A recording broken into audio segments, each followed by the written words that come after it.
Uh, okay, we're recording. We are live. It's good to be here. Thanks for inviting me back, Dan and Sarah and Steve and all the team at Go2. So in the next 20-ish minutes, nearly 25 minutes, we're going to talk about the art of giving feedback and why it's important, and actually why it's such a critical skill. I do versions of this session, obviously longer versions of this session, quite often, and nearly always it is the topic that people find most interesting and most helpful, because there's lots of reasons, as I'm sure we all know, why we don't give feedback or we don't do it well. And obviously we sometimes are concerned about the reactions that people may have when we offer them some feedback. So that's essentially what we're going to do. I would like to keep it interactive, especially for the first 3 or 4 slides. There's not a huge amount of slides in the session, but just to keep it active. So if you don't already know where chat is, you can find that at the top of your screen. I'm just going to ask you to share some information, nothing that you will feel uncomfortable about, but just a few things just to get a sense of what's going on with everybody who's joining the call today. So a little bit about me. My background is in leadership and culture development. I worked in travel and in financial services for 25 years. And over the last 7 years, I've been working with many brands. Some of them you can see on the screen, and a lot of the brands on the screen has been working with the Fab team at Go2 events. We keep it nice and busy supporting offsite events up and down the country. So these are the objectives. This is why you've all joined today. So we're going to cover at a very high level why we don't always offer feedback or give it in a helpful way, how to offer feedback in a way that is effective. So we're going to have a little bit of structure that hopefully is maybe better than what you do already, but also importantly is understood by the person that you wish to give the feedback to. And lastly, why people can, not always, but how we can all react badly to feedback, and look at a framework which offers a predictable series of events, a pattern of behaviors that we might recognize in ourselves and in other people too. So giving and receiving feedback then. So this is the first thing I'd like you to interact with if you're all up to it. So on a scale of 1 to 10, with 10 being high, how comfortable are you in giving feedback? So if you just want to put the number into chat, this is a learning space. There's no judgment here, but just get an idea of what you all reckon. So loads of responses coming in so far. Okay, so we've got a whole range of numbers coming through, from 10 at the top, 5s and 6s, lots of 6s and 7s, a few 8s. A couple of people have put 4 in as well. Any lower than 4? It's okay if it is. Okay, so we've got a bit of a range then between about 4 all the way to 8 or 10 as well. Okay, great. Thank you for sharing that.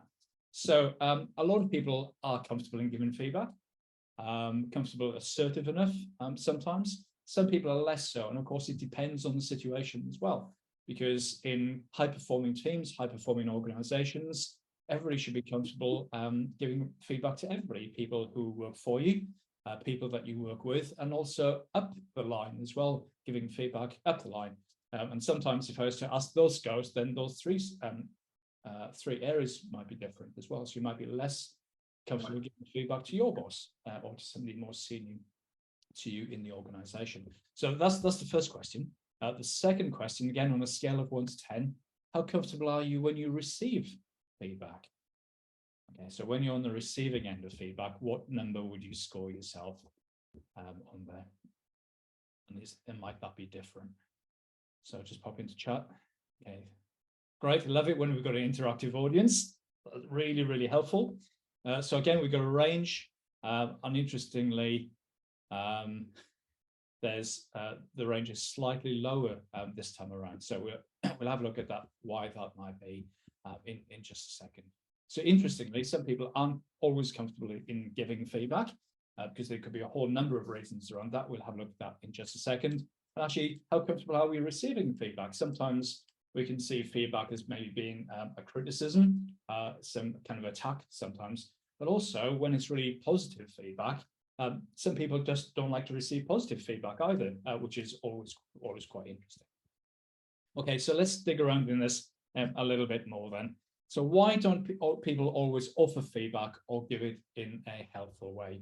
So over the last couple of weeks, when I've been talking with people, either one-to-one as a coach or in group settings on leadership and management programs, kind of asked this question as a bit of research, really, because I thought it'd be quite helpful for today. And interestingly, there seem to be about 7 themes that were coming through. So let's have a look through these, and then what I'll do is ask you to consider which one of these are relevant to you. So first of all, I don't want to do it.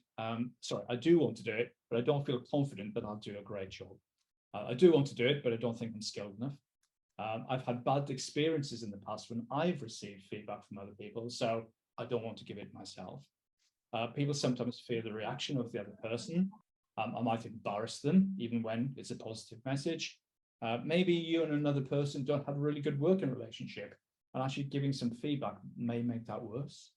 Or also, on the flip side of that, we're actually friends in work, but we're also friends outside of work, and that can make it difficult sometimes to give some feedback where you want somebody to improve their performance.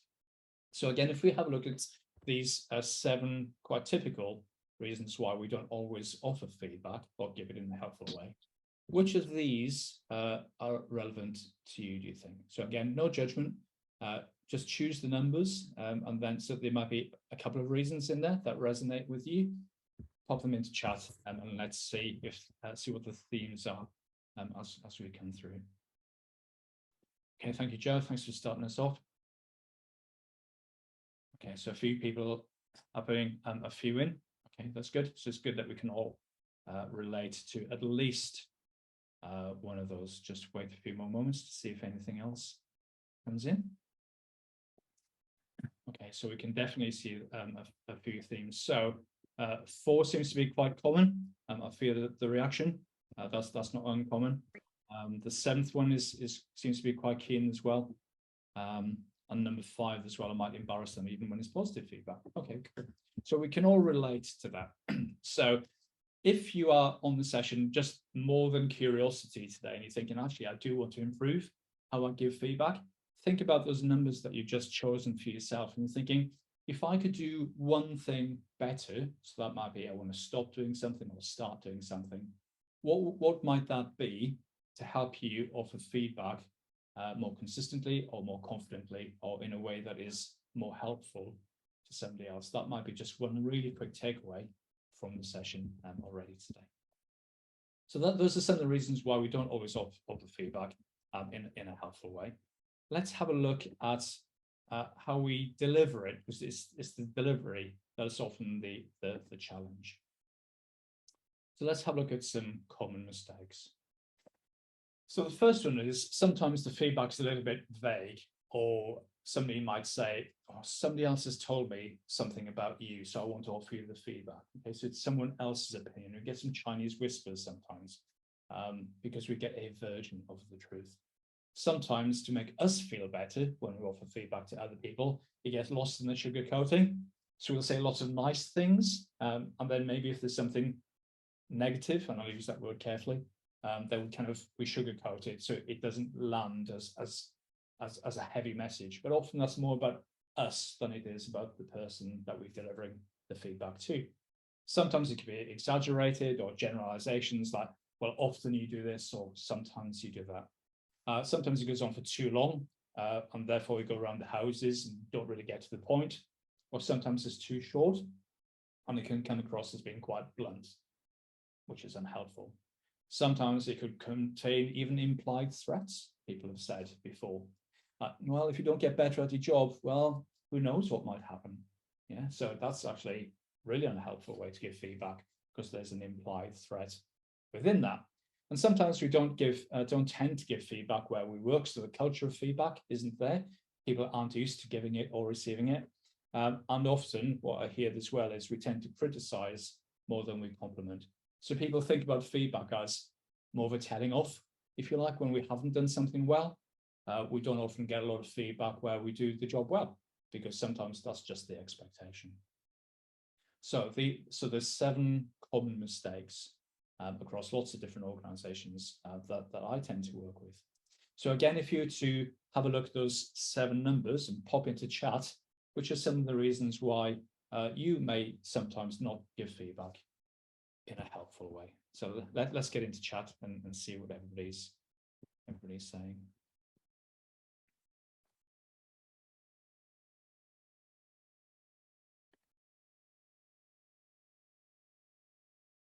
So there's a number of reasons coming through. Okay, 2 seems to be a common theme. Thank you everybody for putting that through, and 7 as well. Okay, come on. Just any more votes to come in? So definitely 2. 2 is the theme, the most common response there for everybody. Okay, cool. Well, like I said, let's just focus on the second one, the sugar coating one, for a little while. Often that is about us, so that makes us feel better about it. We'll kind of dress it up somehow, and therefore the important message, especially if it's around performance improvement in some way, gets lost. And the person who receives the feedback then doesn't really understand what the feedback is, and therefore their performance doesn't improve as much as it could, or maybe should do. Okay, so we give feedback then to help other people to become more successful.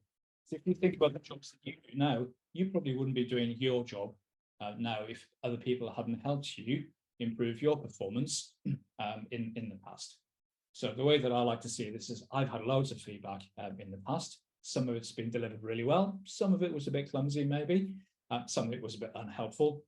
But if I hadn't had that feedback in the past, I wouldn't be doing the job that I'm doing today.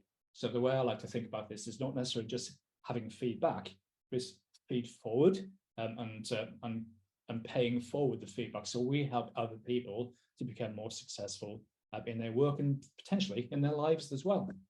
So there's 2 areas why we offer feedback. So it's to sustain performance. So you get people who are already good at their job. You want them to continue to be good at their job, but also for the people who underperform, and we all underperform to a point at some time in our work lives. So those are the 2 areas we look at. So I don't tend to use the words positive and negative feedback, because all feedback should be positive. It should always be given with positive intent. And if you think about the times maybe where you've ever been, somebody said to you, I would like to give you some criticism, or some constructive criticism, or I'd like to give you some negative feedback. You know what the reaction is to that, right? The shutters come down straight away because we don't want to listen to it, because that's all we ever hear is criticism and negative. So maybe just don't label it at all. Just say, I'd like to offer you some feedback. So to help the people sustain their performance, motivational feedback helps build people's confidence. If we don't feel confident about something, we're much less likely to do whatever that task might be. We also help people to improve their performance as well. So developmental feedback builds competence to help people recognize a behavior, because it's nearly always behavior that makes them less effective. Okay, so there's 2 focus areas, both with good intentions, good intent. One is to help people build up their confidence by telling them that they're doing a good job and they can carry on doing that, but also helping people identify where their competence might be failing somehow or getting worse over a period of time. So we give them that feedback. So we reduce that blind spot and we help them to become more successful. And that's great. Sometimes I've had feedback in the past where maybe I didn't really accept it to start with, but on reflection, I found it really helpful, and it helped me increase my self-awareness by reducing my blind spots. Okay, so let's have a look at a framework then that can help you offer feedback in a more skilled and considered way, and in a way that the person that you want to give the feedback to can walk away understanding what they did or didn't do, and what they should or maybe stop doing in the future. So the SBI feedback framework, even, let's have a quick show of hands, quick thumbs up maybe, or a quick yes in chat if you've seen SPI before. It's a feedback framework that's used all across the world, and it was created by the Center for Creative Leadership, which is a global organization. So a few of you have seen this before. Even Kate says a long time ago. Yes, it has been around for a while, and it stood the test of time because it's great.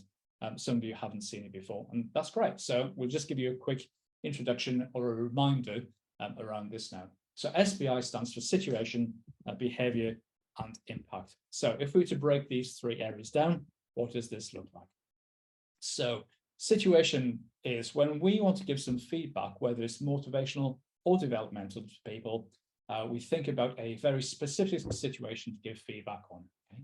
And what we need to do is to think about taking away all the ambiguity away from that and thinking about specifically when and where a particular circumstance happened.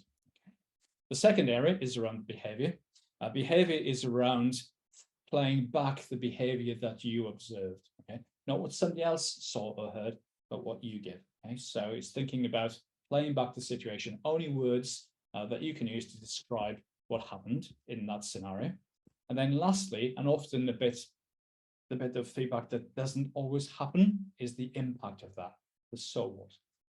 So what we need to do, particularly if the feedback might be a little bit tricky for us, or maybe for the person receiving the feedback, is to clearly and calmly explain the impact that person's behavior had on you or in the situation that you've just described. Okay, so really briefly, that's what SPI stands for.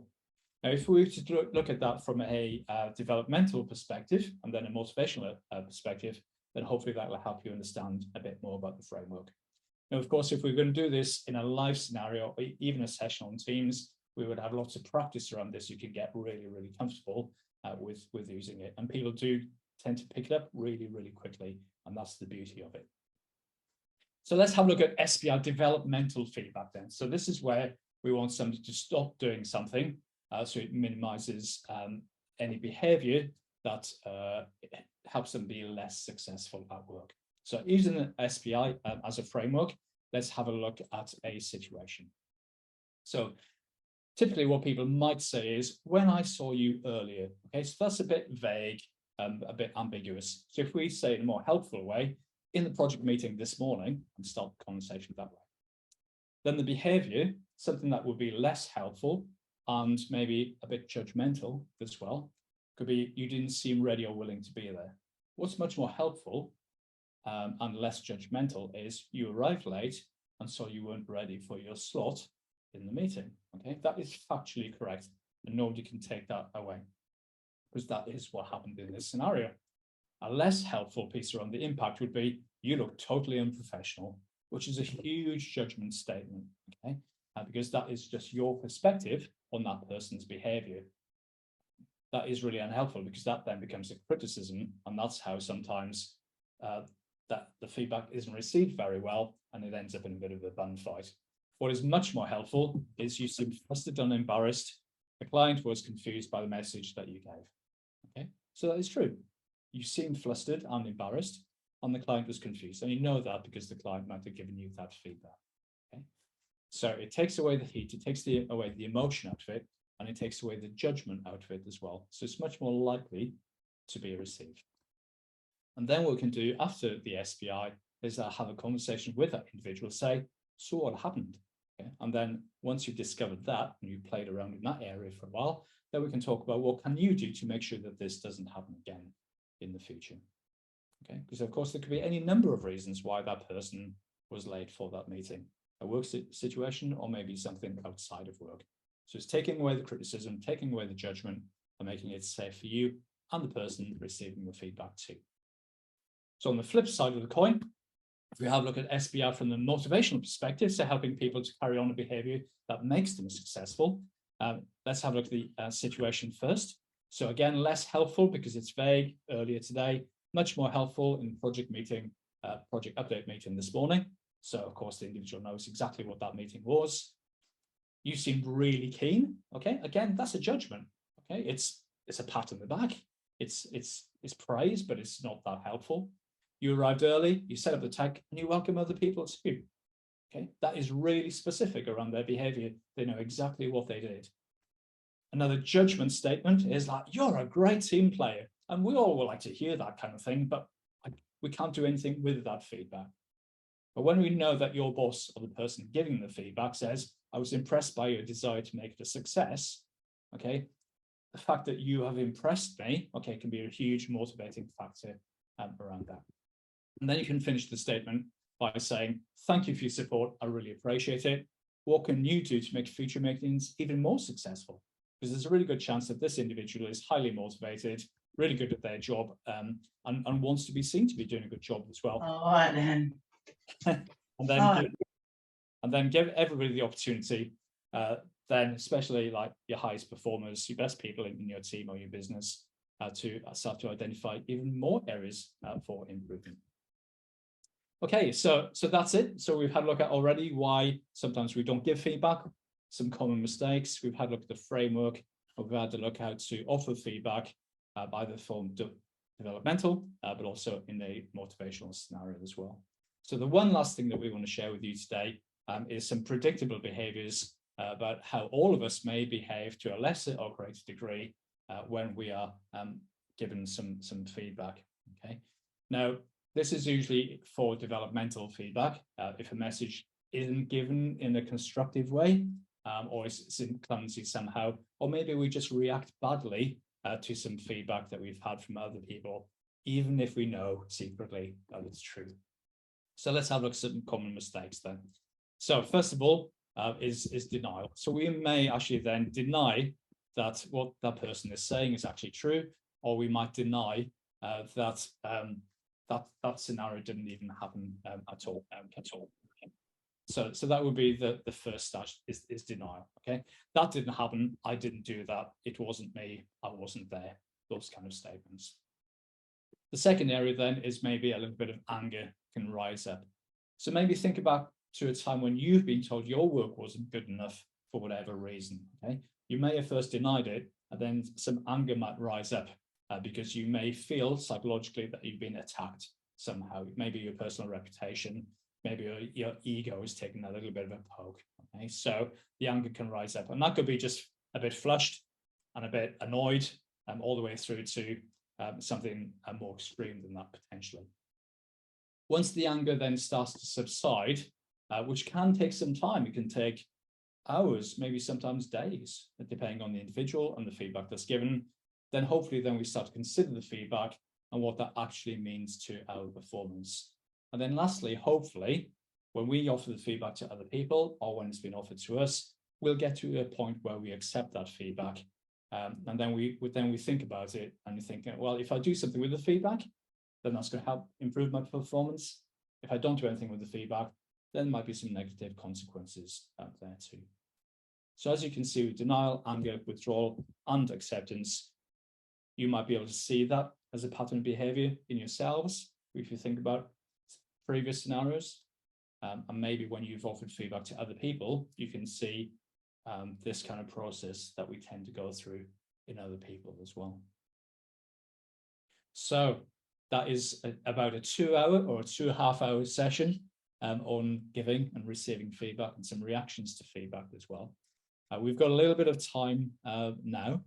So if you've got any questions, you can pop them into chat or come off mute, and we can have a conversation about that with the remaining time that we have left. Edgar, hello. Yes, hello, and thank you for this very valuable session. That's your feedback. I wanted to ask a question. I've been told that when receiving feedback, it's smart not to dispute it or disagree with it, to listen to what the person is saying. The question is, do you offer any feedback to the feedback at that session, or do you simply accept it and nod your head? Okay, so there's two reactions there, which kind of lends itself into the psychology of how we react. So we could, if we were to disagree with it wholly, then maybe we're going to fight mode.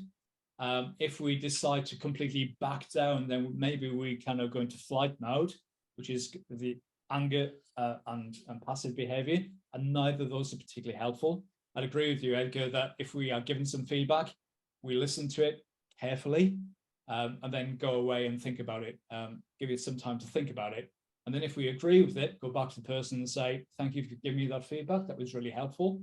If you think it is wholly unfair, then probably have that conversation as well, or just understand what their motivation was for giving that feedback. But absolutely, Edgar, listen to the feedback, set aside the judgment and the reaction that we might have, the involuntary emotional reaction, maybe put that to one side and listen to it. And you remember, if somebody's motivated to give you some feedback and the intention is good, it's a bit of a cliche, but feedback is a gift, and it can really, really help us with our careers and our lives too.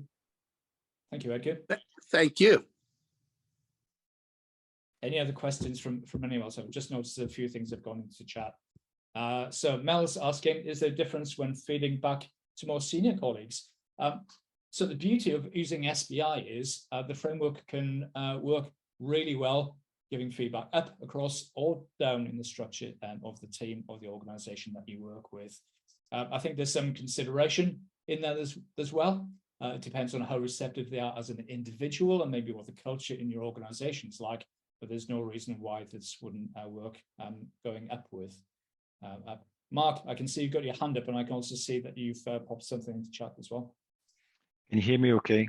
Yeah, I can hear you. Yes, I just swapped my headset.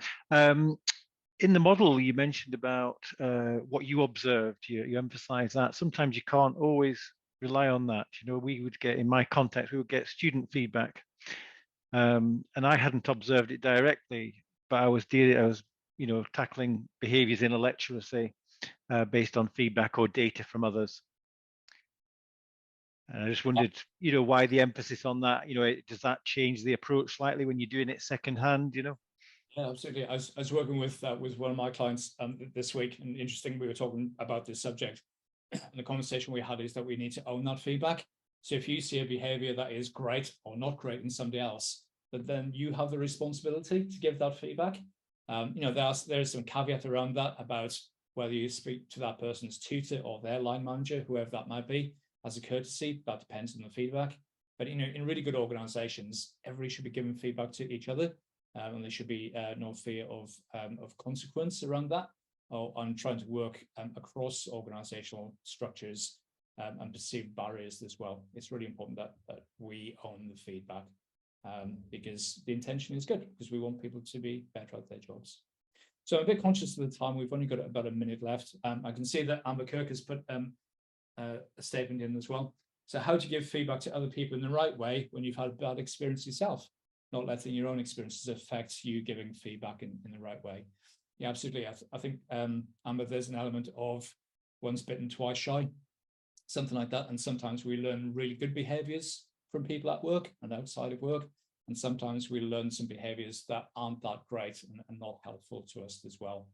But what my recommendation would that be is to park that experience and learn how to give feedback in a skilled way and practice it using SBI as an example, and then start to see the benefits of doing that. And you'll probably see that it lands much better, and you don't get the reactions, and then you start to unlearn those unhelpful behaviors and start to adopt some new ones as well. So it's about maybe putting your learned experiences, if you like, in a bit of a box, compartmentalizing that, putting the lid on that, and then start to think about how can I offer feedback that is really helpful so I can help other people improve in the future too.